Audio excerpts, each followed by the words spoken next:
Hi everyone, welcome back to Be Rich. Today I want to talk about aviation industry as an investment option for investors. Many of you have been asking us on this channel and on our sister channels why don't we look at aviation stocks in aviation industry as an investment option. And there are many reasons to this.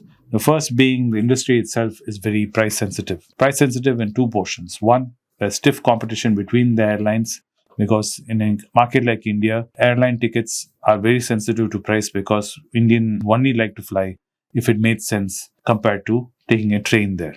For example, right between Bangalore and Chennai, if you look at the time it takes to go to Bangalore airport and to wait at the airport and to take a flight and fly to Chennai, and then from Chennai get out of the airport and then catch a cab into the city where you need to be, if you calculate the time, it almost comes to literally almost driving there. And if you don't have a car, what your next comparison would be, there is a train. If you compare the Indian train where the Bangalore train station is and the Indian Chennai train station is, and the cost comparison between the ticket, even if you take, let's say, an AC compartment compared to an airline ticket flying, if you see the comparison, if it becomes wider at a certain point, people just won't want to fly. So if you look at that, is what price sensitivity is. So one is not only between the airlines is it sensitive, it is also sensitive to the other modes of transport available for the people. So that is also a very sensitive point in India. Another thing which is important is the way the aviation industry is structured itself. There are no underlying assets for an airline company. Many of you are, especially new investors, tend to think that airlines own these planes. No, they do not own these planes. These planes are completely borrowed by the airlines. They are leased to the company. There's usually a third company in the middle which helps finance the plane for the airline company. So let's say when airline company breaks the news saying in the Emirates, or not Emirates is a bad example. Let's say, for example, Indigo has placed an order for so many planes. Indigo is not paying Airbus or Boeing X amount of money to buy the planes. There's another company which is there in the middle, which does the actual financing, and they pay Boeing and they pay Airbus, and in turn they lease the planes to Indigo, and Indigo pays the rent for these planes. This is how the industry is structured. Because of the heavy capital cost for each and every plane, there's no way it can raise the kind of funds required to buy these planes. So if you keep that also in mind, one, it's price sensitive. Two, you don't own in the underlying asset, you're borrowing it and flying it. Now, three is where it comes into a bigger problem. If you noticed the latest news about Vistara. Vistara is not an actively traded company in India. It's not listed in the stock market, nor is Air India. So this gives you an example. Even if you're a private operating company like Tata can run into problems.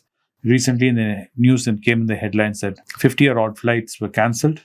And they first said this was due to some operation issues and due to fog, due to weather related. They tried to cover it up and try to quell it down. But the actual news came out that the reason why this problem in Vistara happened is they're trying to merge Air India and Vistara operations into one and to have one flag carrier, which is going to be Air India. And the problem for the Tatas is the way they structure their salaries in Air India is very different from the way it is structured within Vistara. So they're trying to bridge this gap. In the process of bridging this gap, they have told their pilots within Vistara they'll have to agree to this new way of being paid or being compensated.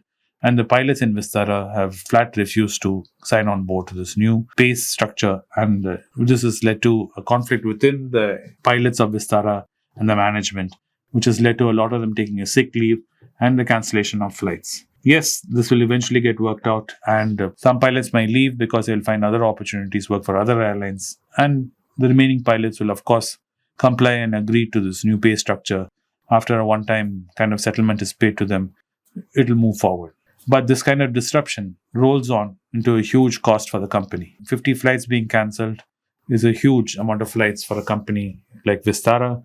And this is a kind of problem which can lead in aviation industries. This is also true recently. If you remember a few months back, Indigo had a similar kind of problem, which was due to weather related, where lots of flights were cancelled and compensation had to be paid. And this is very difficult on a company which is already in a very price sensitive market where fuel cost is very sensitive.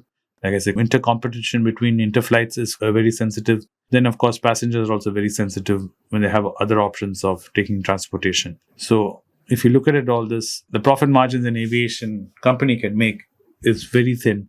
And add that on with the plain leasing which they have, this gets very difficult to make any money in this industry. So as an investor, if you look at it, it's very difficult to make profits in this industry. That's why historically, if you see, there's a very famous joke by Richard Branson who says, how do you become a millionaire? He says you become a millionaire by making $1 billion, starting in an airline, then losing all your money and becoming a millionaire. So this has been historically very true. The only way aviation industry can start making profits is if the price sensitivity was not an issue, if the leasing finances made sense. Because remember, all these finances for airline companies are done in dollars, they're not done in rupees.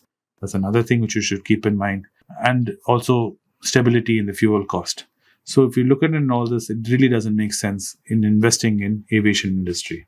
That's why even the recent news, the interglobal aviation, talking about interglobal aviation, it is important to mention that even the co-founder, Rakesh Gangwala, in March 2024 sold 5.8% of his holding in the company in a block deal.